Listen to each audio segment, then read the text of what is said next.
The next question, as I recall, was the developmental state issue, labeling Botswana and Mauritius development states. You often looked at the results, but we didn't look at the construction of it. And then you gave the example of our shareholding in De Beers. Let me give you some fine details. The Botswana government owns 15% of De Beers, fully paid for. The Botswana government used to own shares in Anglo. We were that suave. But you know how we came about? It was de-risking our vulnerability. We are land linked or locked.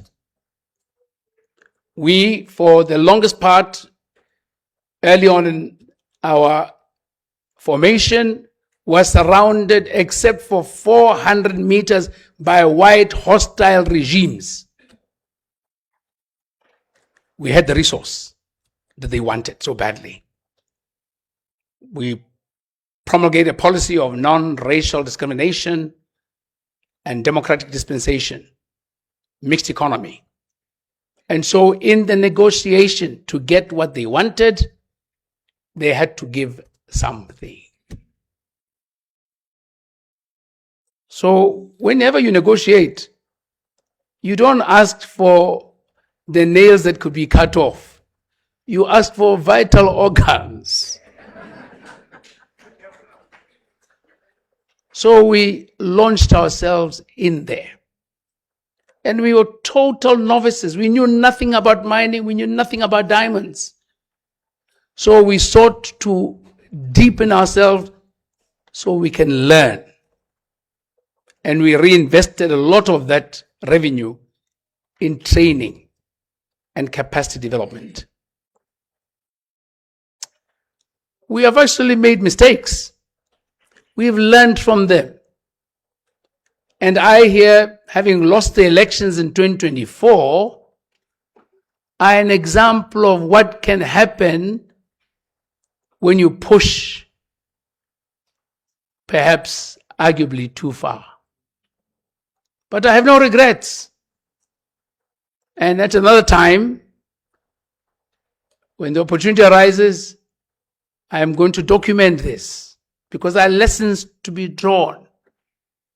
My posture, my strategy, negotiation, and pushing and successfully beating them at the negotiating table was very deliberate. And you must learn from it. Not that you should go and lose elections like me, but you must learn from it. And look at the attributes. What presented itself? Let me just spend 1 minute to tease you. You know, for the first time in the history of the country, with 50-something plus years of mining experience and relationship, courting De Beers, all agreements were going to elapse in the term of office of, hey, this guy. Now, if you are this guy, how can you leave such opportunity? It was too good to leave. So I went for the jugular. And they went for my life. Political life, that is. But you know, whatever it is, there are lots of lessons to be learned from it. So we, yes, own 15%. And so, yes, we do, by virtue of being a shareholder in DBS, do own a part of NANDEB. And we do get dividends, by the way. It's good. Which is the argument I was using to President Gengob for us to partner at a new level. And in partnering with us, your guess is as good as mine as to what would logically happen as things mothballed. We, Botswana, Namibia, would be the biggest diamond entity the world has ever seen. And it's not impossible. It's business. This is not charity. It's business, hard business. And yes, when they negotiated the other agreements in the past, they whipped us. De Beers had the biggest, fastest experience of growth because of Botswana. I told them, and they know it. One mine in Botswana alone, the richest diamond mine in the world, is responsible for more than 60 between 70 and 70, 60 and 70% of the net value of DBS. One. That's leverage. How can you leave it when the agreements are lapsing? So what did I want? Fundamentally, I demanded key fundamental changes. What were they? For your own sake. The interpretation of the agreement must be using Botswana law. It had otherwise been using English law. So for the sake of the growth of our jurisprudence and legal, practices, we were not getting any of that experience or expertise. And that's why for the longest time, our big legal advisors, English firm. England has never had diamonds. They probably never will, except the ones in the crown, in the mine. Huh? So that was one. I put it in the bag. I had it. The other, I demanded that the most insulting, abusive, exploitative clause in the agreement, the non-compete, be completely removed. I even threatened that I, acting on the full authority as granted by the Constitution, would terminate the agreement with DBS completely. And I knew Botswana would go through a depression, but DBS was finished. Finished. Non-compete. Do you know what that means? And what it has meant to us? Can we have a very painful, torturous history?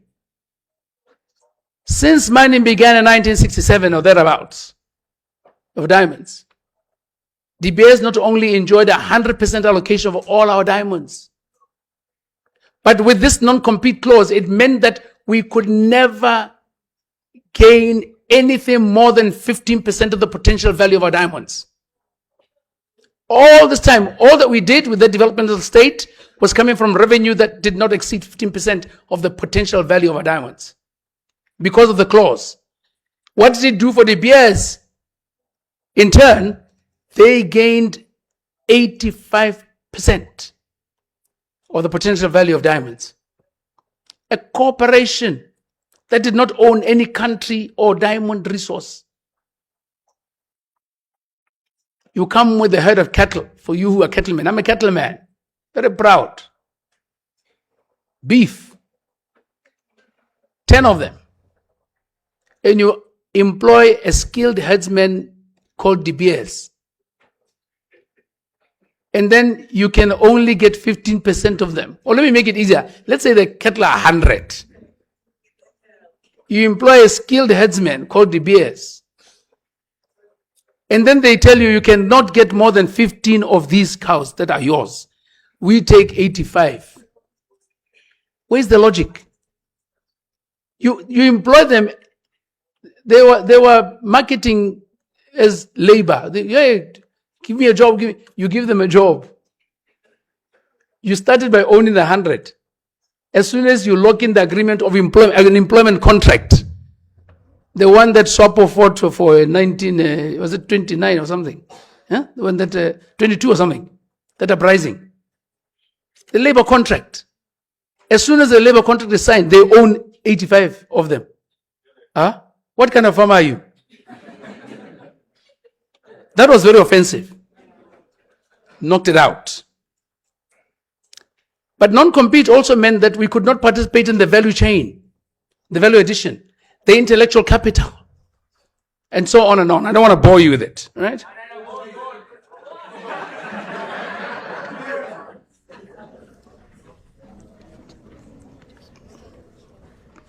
So really, it was a political commitment to try and de-risk. It's a political decision. We negotiated like in any business, and we got it. But the strategies of negotiation, we'll talk about another time. I mean, there's so many things that we can talk about that have been deeply exciting. And then the